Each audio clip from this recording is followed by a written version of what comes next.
a real specific breeding season that their gestation is from 11 to 12 months. Once we confirmed that both of these ladies were indeed pregnant, our veterinarian Kate kept a close eye on the development of these babies, and that's how we were able to determine the due dates.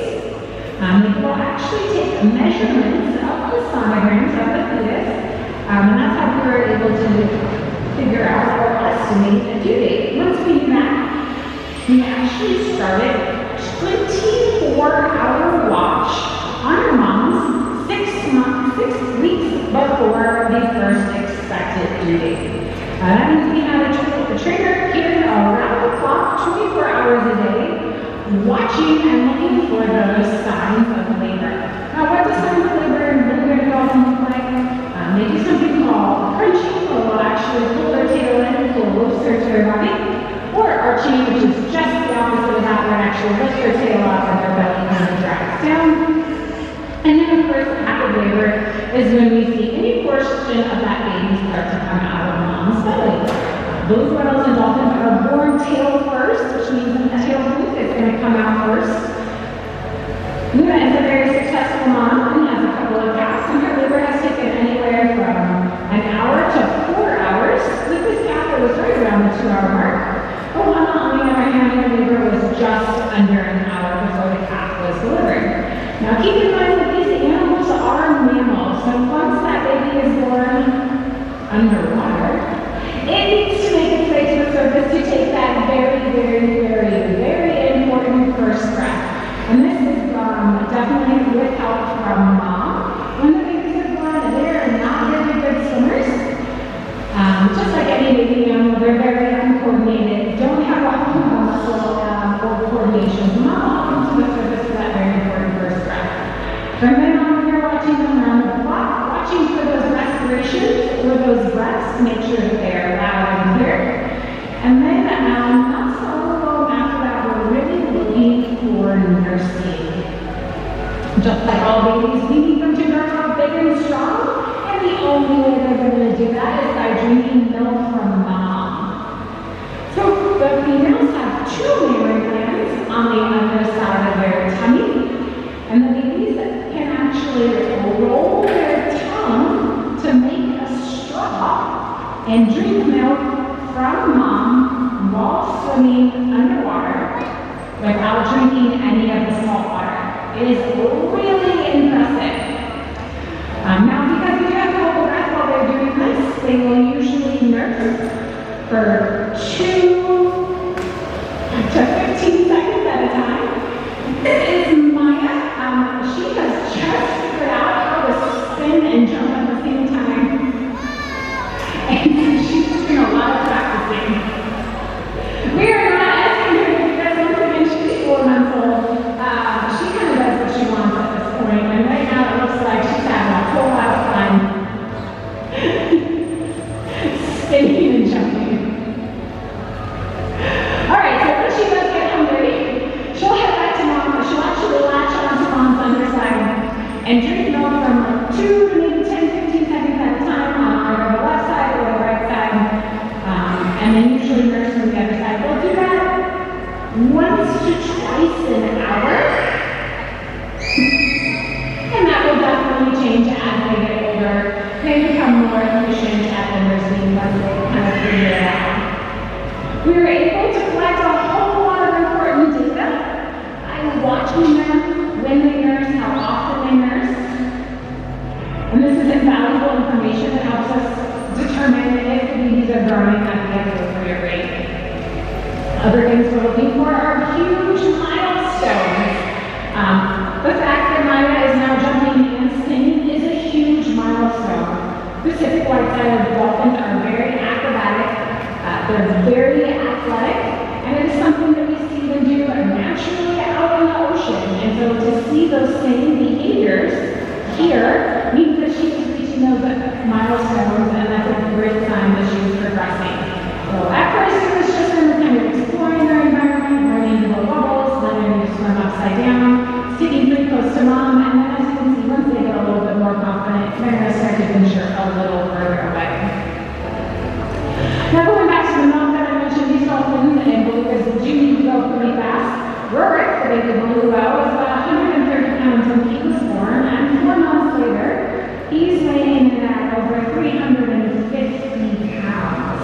So they put on a lot of weight very quickly, drinking just milk from mom. Now, kind of give you a comparison, when we go to the grocery store and we buy whole milk, it has about 5% fat, milk fat that's in there. The milk that these babies are drinking has about 30% fat in that content. So they're getting a whole lot of calories in a very small amount of liquid, in a very small quantity. So the belugas you see out here, we actually have 10 that live here. Rurik being our youngest at 4 months old, and Crissy and Martha are both 38, making our oldest, and of course we're joined by some that are in between that. As far as our dolphins, Mai'a is our youngest at 4 months, and then the oldest Pacific white-headed dolphin we have is 41 years old, and he happens to be the grandfather of Mai'a. I mentioned a couple of other animals that are hanging out over here. If you look off to the left-hand side, those two guys kind of at the corner there. That is Tyonek. I mentioned that he is a rescued beluga cat. That's really exciting, Mona. You are correct. And what makes Tyonek's story so unique is he is actually the only, very exciting, successfully rescued beluga whale in the entire world. There's many reasons for that. First of all, beluga whales as a species don't often strand. And if they do strand, they usually have already deceased. So Tyonek was found in a mud flat by a helicopter pilot flying overhead, spotted him, called the Alaska Sea Life Center, said, hey, I think there's a beluga whale calf. It's pretty small. They were able to go get him. He was still alive. Mom was nowhere to be found. And they actually put him in a helicopter and flew him back to the Alaska Sea Life Center. Now, because beluga whales do not strand very often, the people that work at the Sea Life Center do not have a lot of experience with baby belugas. At the time, Tyonek was estimated to be between 2 weeks and 1 month old. Severely dehydrated and malnourished. So the Sea Life Center called every facility in the United States that cares for beluga whales and said, how do we take care of this baby beluga? Because we have many successful baby beluga whales here, we knew a little bit about it, and all the facilities, all 3 SeaWorld parks, the Shad Aquarium in Chicago, the Georgia Aquarium in Atlanta, either sent trainers to help care for this animal that needed hands-on care 24 hours a day. They either send veterinarians, supplies, or information on the best practices for caring for the young animal.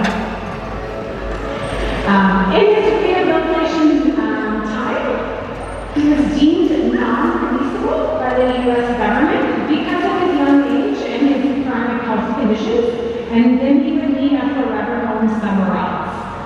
There was an application process for the facilities that wanted to give Tyonek a forever home. SeaWorld San Antonio was chosen because of our mix of our pod. We had young animals, older animals, as well as another beluga whale that was born right here at SeaWorld. His name is Tyonek, and he was born the same month as Tyonek. So we figured there would be a good companion animal for this whale to go with. So SeaWorld San Antonio was fixed. Tyonek is now here, thriving and hanging out with the rest of the pod. I do have to mention he got his name from where he was found. The mudflats that he was found was close to a very small fishing village that was named Tyonek. That's where his name came from, all the way from Alaska. Now, this is a white-headed dolphin that we have here. I mentioned that we have 8, and every birth is exciting, but this one is exceptionally exciting because we're actually one of 2 facilities in all of North America that cares for this species of dolphin. So there's over 37 different types of dolphins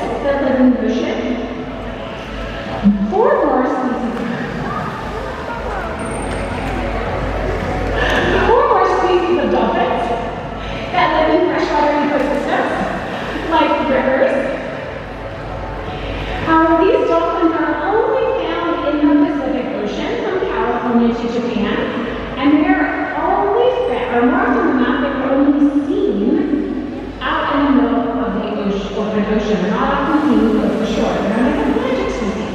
Now, due to this fact, it's really hard to find these animals. It's really hard to study them. So most of what we know about these dolphins is by studying them at a facility here at SeaWorld.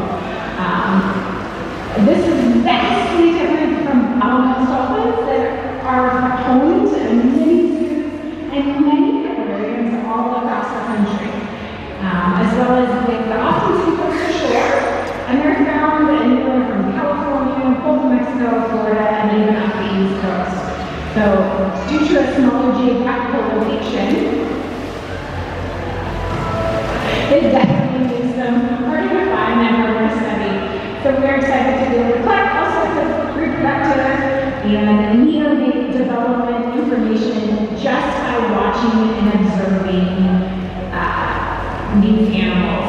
Some of the things that we have learned from watching this baby dolphin grow, we mentioned their mammals, so we talked a little bit about how they come up to breathe air. We talked about how they give life first.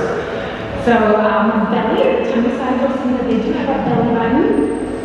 They drink milk from their mom. These animals are all warm-blooded, and of course, the fifth and final characteristic of a mammal is the fact that they need to have hair on them at some point in their life cycle. Now, you do not see the hairs of baby whales or dolphins out here today, but when they're born, they actually have a row of hair follicles across their upper lip or rostrum, kind of like a mustache. Now, usually, these hair follicles will either fall off right before they're born or shortly after they were born. But watching Mai'a here grow, we definitely saw that her mustache or her hair follicles stayed for over 2 weeks, which was really interesting to see and interesting to learn. Well, I want to thank you guys for joining us here today at Beluga on the Pacific Whiteside Dolphin Stadium. Learning a little bit more about baby belugas and baby dolphins. They do kazooies, just like that.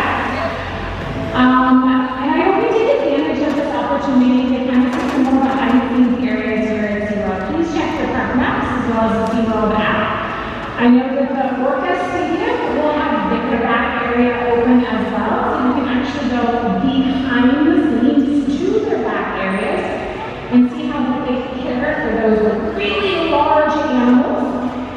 And then the sea lions will also have a trainer talk at Pacific Point Preserve. That's where you can buy fish to see the sea lions to learn more about sea lions as well. Once again, thank you for joining us here at SeaWorld and enjoy the rest of your day.